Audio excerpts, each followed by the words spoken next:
Hey Dad, if you're hearing this message, then it must mean that I wasn't able to make it back. My work as a soldier has asked the greatest sacrifice of me.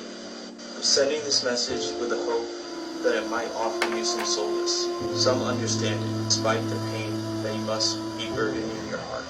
Here's something I forgot to share with you for a while, Dad. I love you. Never did I say it enough while I had the chance, but it's something that has always resonated in my heart. In the face of the unknown, life in the military paints a very vivid picture from my childhood. I remember how we used to camp out in the backyard. I was barely bigger than the tent at the time, and you would point out the stars, and you always told me they were brave soldiers from a far-off world, forever shining down on us. It was those nights that shaped my dream to serve our beloved country. Not only that, but the fishing trips.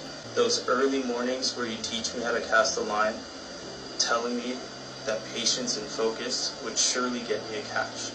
Well, they did. The lessons and the fish alike. You taught me to be patient, to be resilient, and I carried those lessons all through my life, even in these final moments. Sometimes when we're on mission, in the silence of night, I would look up at the stars and remember there's soldiers shining down on us. It provided comfort because it reminded me of home.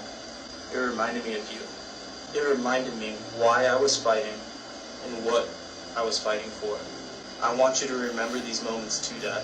Remember the joy they brought us, the bond they forged between us, and I want you to find comfort in them rather than let my absence cloud our shared past.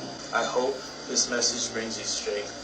Know this, if I could, I would have fought 100 more battles just to get back home to you. But unfortunately, life sometimes has different plans. My biggest regret is leaving you with this pain. All I can hope is that you'll remember me with a smiling face and a brave heart. I chose these boots, this uniform, and I knew the risk. It was all because of the love for our nation that you nurtured in me. So please, Dad, don't mourn me or break me. I lived a life of honor, I braved challenges, and I got a chance to love you. You are my hero. And if I'm remembered as half the man that you are, then my life has been a rousing success. I gotta sign off now, Dad. But one more time, and forever, I love you. We all know that the Army is challenging, especially knowing that your husband, wife, brother, or sister is out there fighting for our country. Deep down, we all pray for them to come back home safely and never have to receive such a devastating message. This dad, unfortunately, had to hear his son's voice for the last time. Comment God bless for all the fallen heroes and their families.